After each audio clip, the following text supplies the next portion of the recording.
嘿，呢本見到呢本書咧，認識 DELF 嘅朋友都應該知道我做緊啲咩啦。我準備緊一個法文嘅考試啊！唉，我真係唔知點解要幫自己報呢個法文試，搞到而家我好驚啊！因為我而家要開始準備我嘅考試啦。咁其實咧，我今次報呢個考試係冇特別原因嘅，純粹係想睇下自己嘅法文程度去到邊，合唔合格咧就唔係話好重要嘅。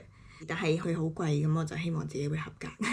咁所以我而家就諗住拍一條片，記錄下自己點樣準備呢個考試，同埋考試當日嘅過程，我都希望可以同大家分享下。最大原因咧就係希望可以鼓勵自己溫書。而家咧其實係5月頭，我考試係5月中，我得翻2個禮拜時間準備，我會盡力㗎啦。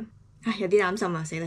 今日係紅日嚟嘅，咁所以我就抽咗今日嘅全日時間。我星期6日都係吉咗出嚟俾自己溫書嘅，冇特登約啲咩朋友。反正都冇朋友，講笑。咁所以咧，我嚟緊就有今日啦、後日同大後日3個 full day 留喺屋企溫法文，希望有少少進步啦。咁我而家就諗住介紹下 DELF 呢個考試，就係法國教育部頒嘅一個語言能力證書。佢有幾個 level 嘅 A1、A2、B1、B2 呢4個 level。繼續上去咧，仲有 C1、C2，但係好少人會特登考。你一開口，大家都知你係母語 level，唔使特登考一個試去證明自己有母語 level。咁首先咧 A1 就係一個初學者 level 啦，識介紹自己啊，同埋可以問啲好基本嘅問題。A2 咧就係一個基礎嘅 level 啦，可以簡單對話。B1 呢個 level 咧就係一個可以應付日常生活嘅 level， 買餸啊，去餐廳食飯啊，同朋友出街啊，都係 B1 呢個 level 嘅。B1 咧亦都係一個 threshold 嘅 level， 好多人學到 B1 之後咧就好似 advance 唔到咁樣，但係又足夠聽得明啲人講咩，咁就係因為日常生活中吸收到嘅嘢咧就係去到 B1 嘅 level 嘅啫。如果你想繼續上咧，就要特登學，或者可能係一個好 local 嘅環境咧，你先可以 advance 去 B2 嘅。同埋 B2 呢個 level 咧就係一個 academic 嘅一個 level。如果你要入法國嘅公立大學咧，喺一間法國嘅公司用法文做嘢嘅話咧，佢哋通常都係規定要起碼 B2 呢個 level 嘅。咁所以通常啲人考 B2 咧就係為咗入大學或者可能揾工。第一 part 咧就係 listening， 第二 part 係 reading，第3 part 係 writing， 第4 part 係 speaking。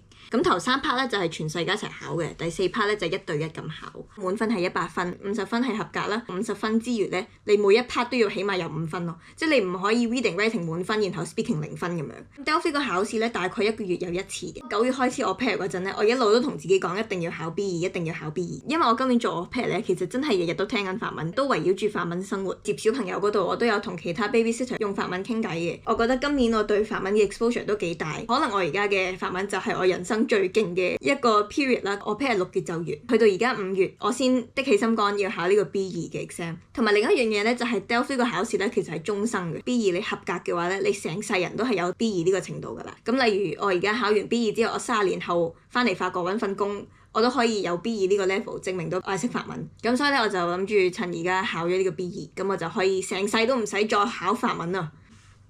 唉，我都唔知，我而家束手無策啊！我都唔知應該點樣開始準備。而家就開始溫書啦。我首先咧就諗住做 past paper， 睇下自己嘅能力去到邊先，再決定溫邊一 part。好啦，就咁話，開始啦。唉，一做嘢就想食嘢。我攞咗啲零食過嚟，一路做一路食。唉，而家54分，可唔可以等6分鐘？Compréhension de l'oral, DELF, niveau B2, dénonce un rapport du Haut Conseil à l'égalité entre les hommes et les femmes. Vous aurez tout d'abord 1 minute pour lire les questions. OK. Automobile pour un poids maximum d'une maison. 今日就係星期6啦，隔咗2日之後又翻嚟啦，要繼續溫書，熟悉咗佢嘅考試大概係會點樣 flow。咁所以咧而家就諗住同大家講一講 B2 嘅考試係咩程序嘅。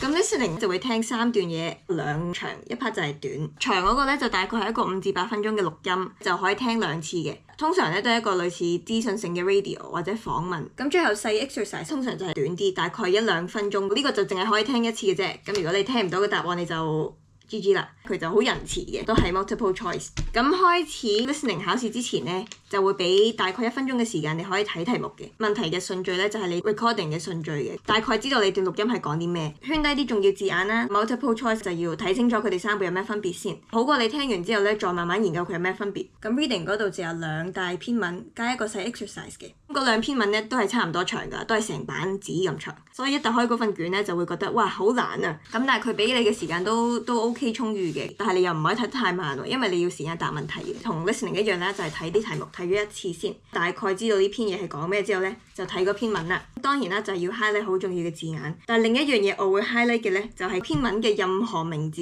因為佢啲題目咧好多都係 refer 翻呢個人講咗啲咩，呢個人講咗啲咩。咁通常咧最嘥時間咧就係喺篇文嗰度揾翻嗰個人喺邊度出現過。咁通常咧我就會 highlight 嗰個人名或者嗰個機構啊或者任何嘅名我都會 highlight 佢。去到 B2咧，佢嗰啲文咧係一個新聞報章啊或者任何 magazine 嘅報章，咁所以咧佢用嗰啲字咧都係好學術性、好高級嘅字嘅。有啲字咧我哋未必會睇得明，咁嗰啲字咧我通常就會圈起佢，由前後左右嘅字估大概佢係咩意思。咁最後細 exercise 嗰度咧有3個受訪者，佢哋每個人就俾咗自己嘅意見，然後你答問題嗰陣咧就要揾翻邊個俾咗啲咩意見。睇落好似好簡單，但係其實咧佢有好多 trick 人嘅位嘅，佢通常都係轉咗啲字眼嘅。最搞笑嘅位咧就係佢對應幾多分咧，係會估到佢係一條難定係一條唔難嘅題目嚟嘅。例如呢個2分嘅題目咧係難過佢下面0.5分嗰題嘅，咁就要小心啲。不過通常呢個 exercise 咧就係比較簡單嘅。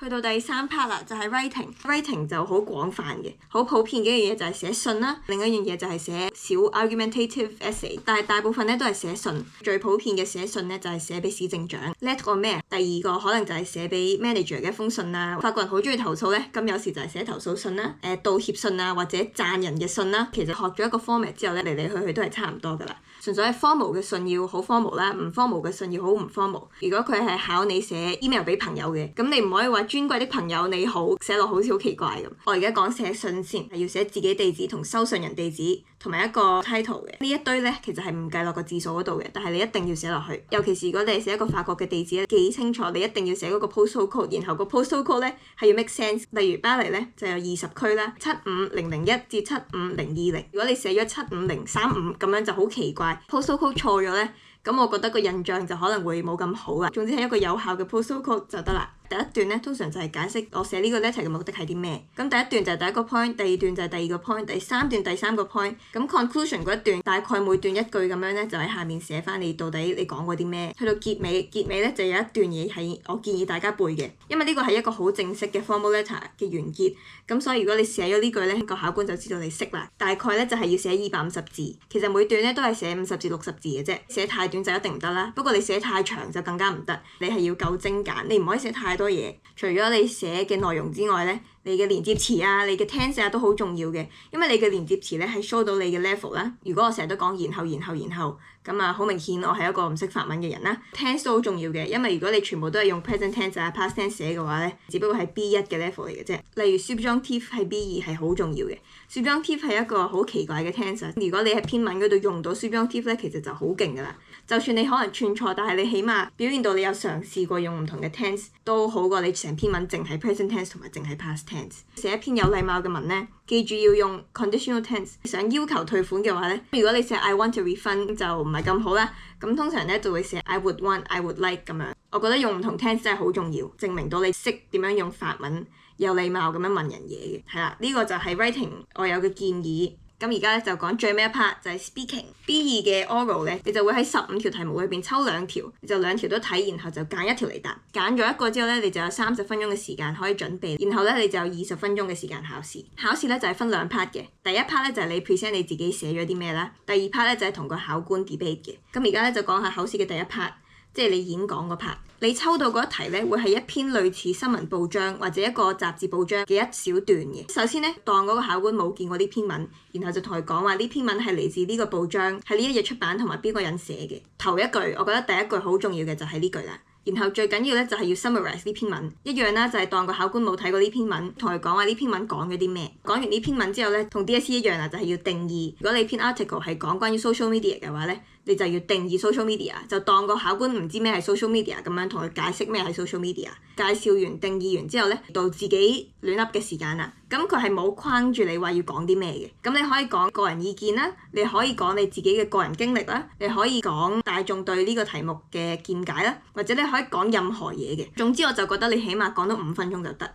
咁第一段啦，講咗你嘅主旨之後咧，就開始講你嘅論點啦。第二段一樣都係主旨論點，第三段咧都係主旨同論點。咁然後咧最尾一個 conclusion 就完㗎啦。大概就係咁。其實佢係冇限制你要講啲咩嘅，佢係冇對與錯嘅，純粹係你見到嗰篇文有感而發咧就講出嚟就得㗎啦。同 writing 一樣，運用唔同嘅 tense 啦，同埋你要用啲好勁嘅字，你唔好淨係講因為所以因為所以。我之前咧就做過幾次練習，去到某個位咧都係會成日空白咗嘅個腦，因為喺呢個演講裏邊咧個考官係唔可以講嘢嘅。如果你真係諗唔到嘢講嘅話咧，我覺得可以問自己一個問題，然後就自己答，咁就可以壓到幾分鐘嘅時間。呢本書咧其實佢都幾好嘅，分咗類啦。B2 考試都係考呢啲題材㗎啦。咁首先就係新聞啦，然後 culture、cinema 啦、arts 啦、economy 啦、environment 啦、transport、leisure、work、education、internet、health、family、rights and justice 同埋 food。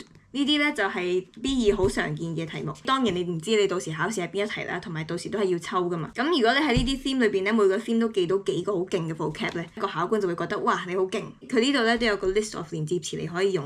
考試第二 part 咧，自己演講完之後咧，個考官就會問你幾條問題，然後你哋就會 debate 㗎啦。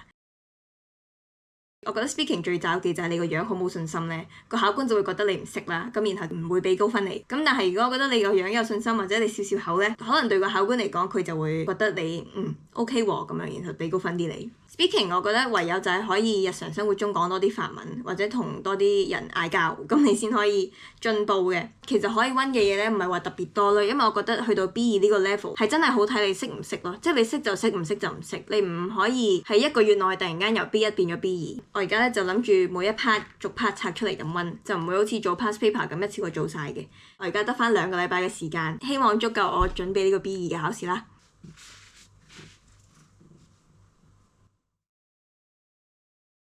Oh my god！剩翻1日就考啦，眨個眼聽日就考試啦。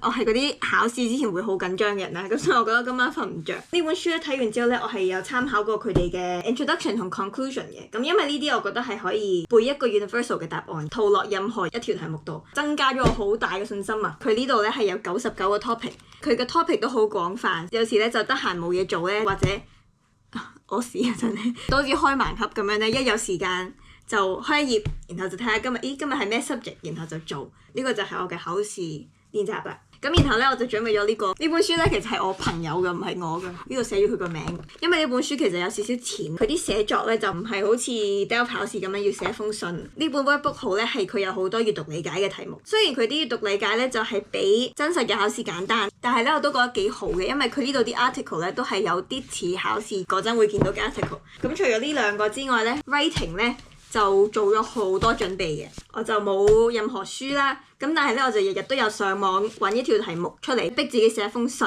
咁我就稱之佢為每日一篇啊！我每日都喺度投訴呢個社區有啲咩問題，搞到我而家日日臨瞓前都喺度。市長你好，我今日想同你投訴。咁我好希望聽日考試係考市長，因為我真係溫咗好多。因為我上網揾唔到啲資源咧，係專門溫 DELF 嘅 listening 嘅。咁但係因為 DELF 嘅 listening 咧都係取自於可能 radio 或者新聞報導。溫 listening 嘅話，其實就係可以上網有啲新聞台咧 A1、A2、B1、B2 咁樣分咗啲 level 咧，每日聽一篇。咁當然聽冇用啦，因為你聽完之後要理解先得噶嘛。咁所以我都其實冇真係特別溫我嘅 listening。其實 listening 咧，我覺得我係最有信心嘅。做 au pair 咧對 listening 係好大嘅優勢，日日都係聽住啲小朋友喺度傾偈。同埋咧，我而家開始有睇法文嘅 YouTube 啊、IG Reels 嗰啲。然後我有時咧就係為咗慳時間，我會2倍速咁睇 YouTube 嗰啲，我2倍速都聽得明嘅時候，希望我嘅 listening 咧係可以高分少少嘅。